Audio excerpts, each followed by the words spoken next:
আচ্ছা, কোনো রকম বাড়তি হইচই বা শোরগোল ছাড়াই রবার্তো মার্টিনেজ কিন্তু পর্তুগালের ২০২৬ বিশ্বকাপের স্কোয়াড ঘোষণা করে দিয়েছেন। আর হ্যাঁ, এটা ২৬ জনের নয়, একেবারে ২৭ জনের একটা বিশাল স্কোয়াড। ঘোষণাটা হয়তো খুব সাধারণ ছিল, কিন্তু সত্যি বলতে এই দলটার ওপর প্রত্যাশার চাপ আর টুর্নামেন্টের গুরুত্ব দুটোই একেবারে আকাশচুম্বী। আজকের এই বিশ্লেষণে আমরা এই স্কোয়াডটার একেবারে নাড়িভুড়ি ঘাঁটব। তো সবচেয়ে বড় যে প্রশ্নটা ঘুরে ফিরে আসে, পর্তুগালের বিশ্বকাপের ইতিহাস তো আমাদের সবারই জানা। কখনো সেমিফাইনাল থেকে বিদায়, আবার কখনো গ্রুপ স্টেজেই চরম হতাশা। কিন্তু এবার এই নির্দিষ্ট দলটা কি পারবে সেই বহু কাঙ্ক্ষিত সোনালি ট্রফিটা এনে দিতে? চলুন এই দলটার আসল শক্তির জায়গাগুলো একে একে পরখ করে দেখা যাক। ১ নম্বর পয়েন্ট, দ্য ডিফেন্সিভ ফাউন্ডেশন, মানে রক্ষণভাগ।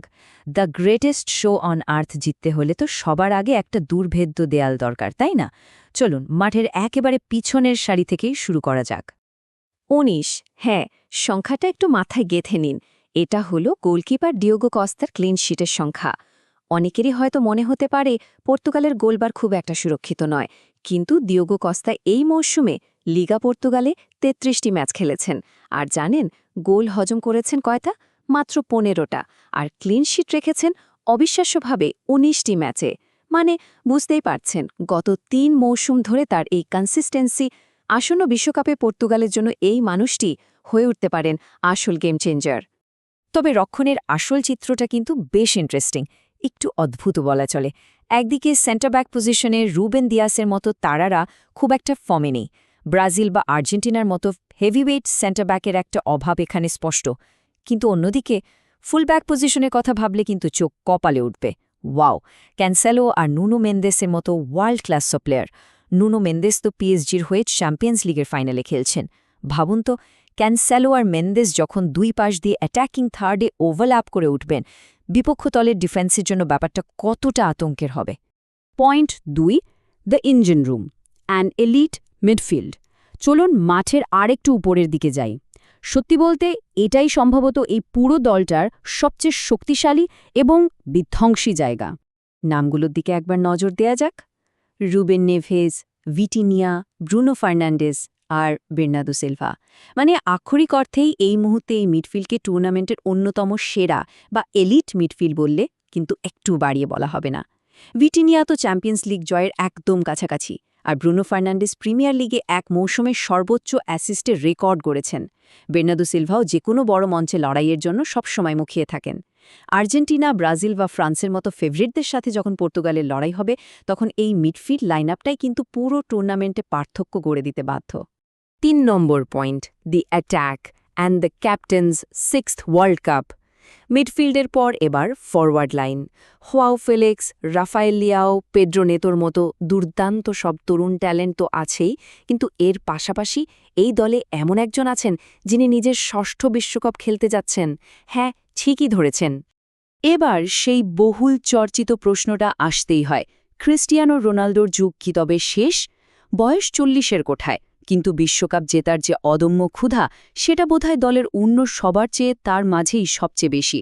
তো তিনি কি আসলেই ফুরিয়ে গেছেন? চলুন হাওয়ায় কথা না বলে সরাসরি স্ট্যাটসের দিকে তাকাই।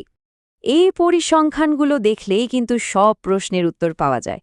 শুধুমাত্র সৌদি প্রো লিগার পারফরম্যান্সটাই যদি দেখি, ২৯ ম্যাচে ২৬ গোল, ২টো অ্যাসিস্ট আর মাঠে কাটিয়েছেন ২৫০০-এরও বেশি মিনিট। ভাবা যায়, বয়স ৪০ পার হলেও এই স্ট্যাটগুলো প্রমাণ করে যে এই কিংবদন্তি এখনও সর্বোচ্চ পর্যায়ে কতটা ডমিনেট করে খেলছেন।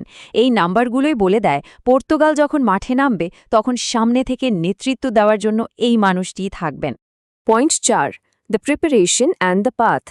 প্লেয়ারদের কথা তো অনেক হলো, কিন্তু ৪৮ দলের এই বিশাল বিশ্বকাপে উত্তর আমেরিকার মাটিতে দল হিসেবে পর্তুগালের প্রস্তুতিটা কেমন? চলুন রোড ম্যাপটা একটু দেখে নিই। মূল পর্বে যাওয়ার আগে পর্তুগালের প্রস্তুতি কিন্তু বেশ ছককষা।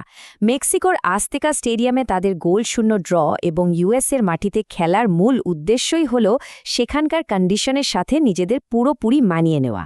এর পাশাপাশি ঘরের মাঠে চিলি এবং নাইজেরিয়ার সাথে তারা দুটো ফ্রেন্ডলি ম্যাচও খেলবে। এই দলগুলো হয়তো এবারের বিশ্বকাপে নেই, কিন্তু এদের অভিজ্ঞতা প্রচুর। ঘরের মাঠে এদের সাথে খেলার আসল কারণটা হলো এই ২৭ জনের স্কোয়াডের মধ্যে একটা বন্ডিং তৈরি করা আর কনফিডেন্স লেভেলটা একেবারে চূড়ায় নিয়ে যাওয়া। আর গ্রুপ পর্ব ৪৮ দলের এই টুর্নামেন্টের শুরুতেই কিন্তু বেশ কিছু কড়া হার্ডল পার হতে হবে। প্রথমে ডিআর কঙ্গো, যারা অনেক দিন পর বিশ্বকাপে ফিরেছে। এরপর আছে উজবেকিস্তান, যারা এবারই প্রথম বিশ্বকাপ মঞ্চে পা রাখছে। আর গ্রুপ পর্বের সবশেষ ম্যাচটা কলম্বিয়ার সাথে। বোঝাই যাচ্ছে এই ম্যাচটা আক্ষরিক অর্থেই একটা হাড্ডাহাড্ডি লড়াই হতে যাচ্ছে। ৫ নম্বর point, echoes of the past. বর্তমান দলের এই হাইপ আর প্রত্যাশার কথা মাথায় রাখলে পর্তুগালের পেছনের ইতিহাসটা কিন্তু বেশ রোমাঞ্চকর। বিশ্বমঞ্চে তাদের ভাগ্য বারবার রং বদলেছে। ইতিহাসটা অনেকটা রোলার কোস্টারের মতো, তাই না? ১৯৬৬ সালে ইউসেবিওর জাদুতে প্রথমবার এসেই তৃতীয় স্থান। এরপর দীর্ঘ ২০ বছর তারা কোয়ালিফাই করতে পারেনি। আবার ২০০২ সালে সেই বিখ্যাত গোল্ডেন জেনারেশন নিয়ে গিয়েও গ্রুপ স্টেজ থেকেই চরম হতাশাজনক বিদায়। এরপর ২০০৬ সালে রোনালদোর অভিষেক বিশ্বকাপে চতুর্থ স্থান।